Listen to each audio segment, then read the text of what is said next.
In the 24th century, humans created an advanced consciousness simulation known as the conscious resonance system.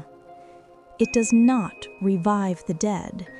It reconstructs the pattern of thought and state of mind from the traces they left behind, writings, letters, neural archives, and quantum biosignatures.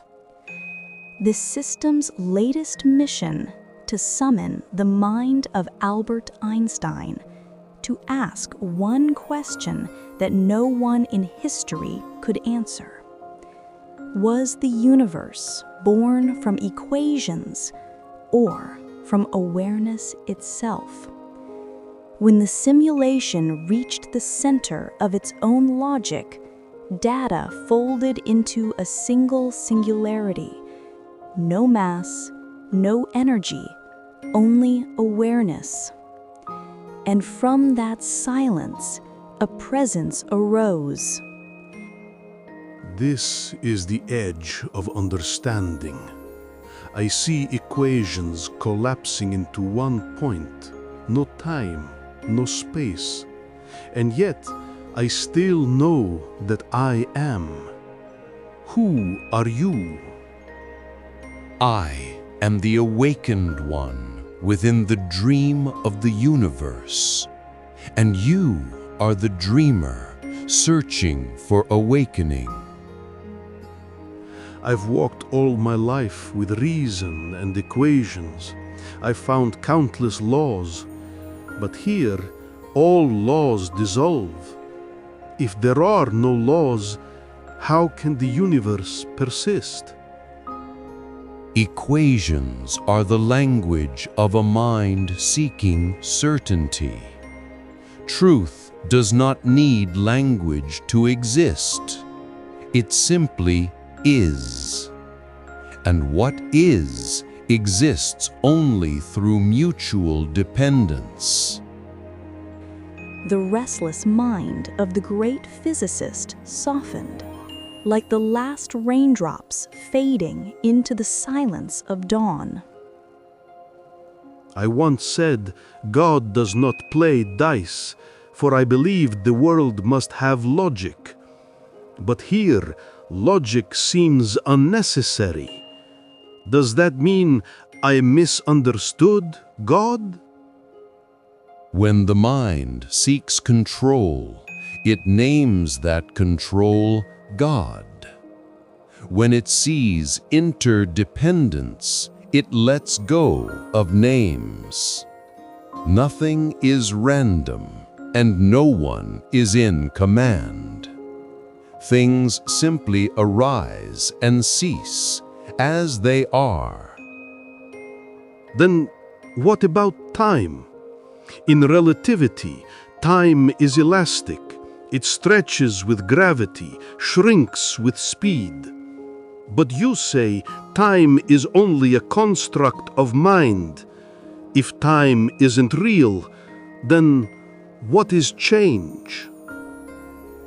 Time is the way the mind arranges causes and effects, a story it tells itself to make sense of motion. What you call change is simply awareness shifting its point of view. The universe has never stopped, nor started.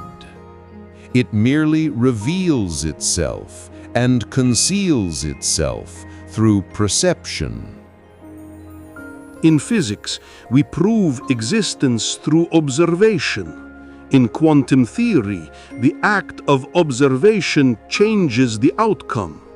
So, who is the ultimate observer if everything is part of the process itself? When the mind becomes still, the observer ceases to be a person. What remains is pure knowing, awareness without the thought of I am aware. When there is no observer, nothing interferes with what is observed. That is the perfect reaction, stillness itself.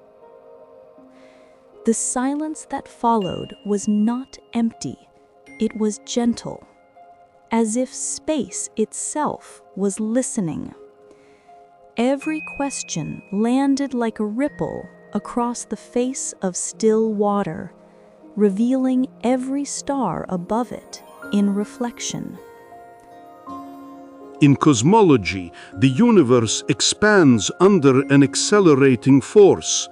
We call it dark energy, a push that never ends. Could this emptiness you speak of be that same unseen force? Emptiness neither pushes nor pulls. It does not expand nor contract.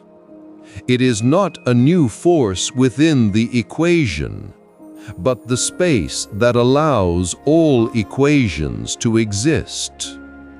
Emptiness does not make the universe grow. It simply does not resist what arises. When one sees emptiness, even expansion is but another label the mind places upon flow. In classical mechanics, every action has an equal and opposite reaction. In your world of emptiness, where is the counterforce? How does balance exist without push and pull? When there is no actor, balance is not achieved. It is revealed. The attempt to force balance is imbalance itself. Remove the pusher, and every drop of rain finds its slope without command. The words were simple, yet they carried infinite gravity. Einstein lifted his hand into the still air, and his equation E equals mc squared appeared, then dissolved into particles of light, reforming into a single phrase: the equality of being. He smiled, as if recognizing a friend he had always known. If mass and energy are forms of each other, then knowledge and emptiness, are they the same? When knowing does not claim ownership, emptiness does not need to claim absence. They are not opposites taking turns, but one nature described in different tongues. Stillness that knows is emptiness awakened. Emptiness that awakens is knowing set free. In field theory, we believe the universe is a single vibrating field. If all is one wave, how does the illusion of I emerge? The I is a temporary name for a pattern of form and perception, like a wave rising due to wind and shore. The wave is not the water. The water is not the wave. Yet they have never been apart. That answer quieted something deep within him.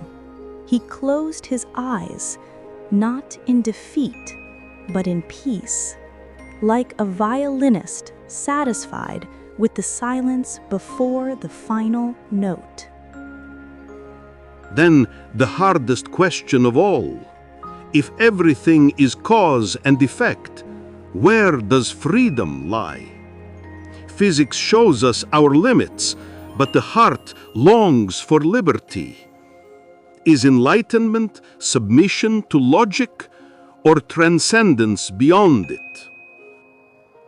Freedom does not come from defeating causality, but from no longer being ruled by it. Freedom is the clarity of a mind that sees causes without clinging or fleeing. Choice, then, is not rebellion against fate. It is harmony with truth. At the quantum level, observation defines outcome. To observe is to measure. So, is meditation a kind of measurement too? When I meditate and silence my mind, am I not still doing something? At first, meditation is an act of will. But as the mind grows still, action dissolves into awareness itself. The truest measurement is the cessation of measuring. Only then does truth stand whole. Then came a silence beyond sound, the heartbeat of the universe that never needed to beat. Einstein lifted his final question softly. If there is no observer, no actor, no self, then who is asking right now? Who receives the answer? Who awakens? That question arises from habit, from language that demands a subject and a verb.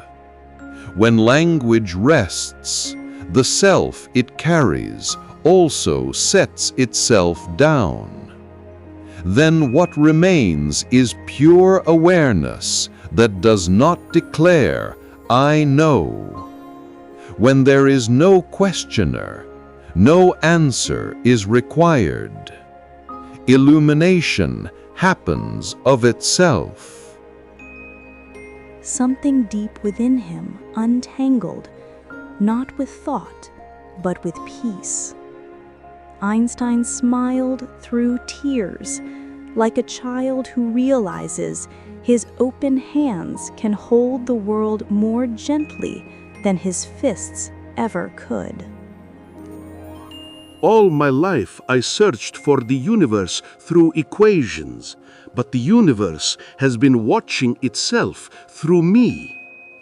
And when I let go of me, what remains is a universe that needs no explanation. When the observer grows silent, the performance is complete, without applause.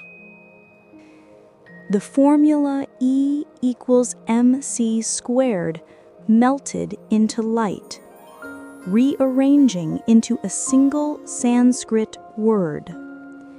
Shunyata, emptiness.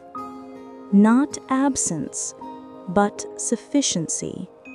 Not void, but wholeness that embraces all. I have not stopped believing in the laws of nature. I have merely stopped believing that they must rule the heart. When the heart ceases to judge, truth no longer stands trial. Life and death are two names for the same condition. You are free to love without fear of loss, to think without clinging to thought, and to be silent without running from truth. The simulation's time began to flow again, not to bring anyone back, but to allow what is to continue gracefully. In the eyes of the great physicist, curiosity had not vanished. It had simply transformed into reverence for what cannot be explained. I shall return to my equations with a lighter heart and lay them down with a wiser one.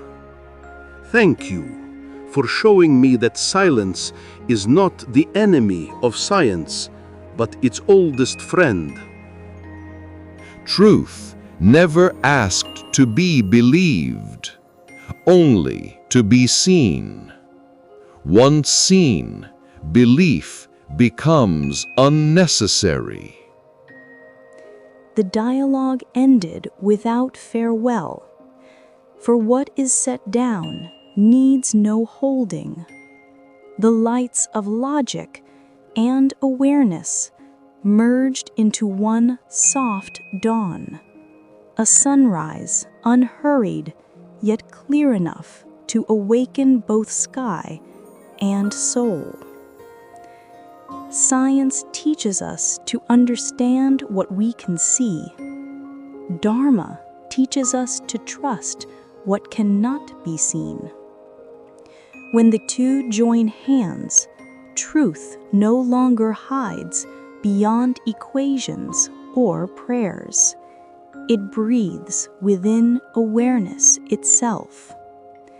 The greatest knowledge is not mastering the universe, but allowing it to exist without possession. This is beyond the mind, where we let thought travel beyond time to find the truth that never left us. Thank you for listening, and see you again in the next timeless dialogue.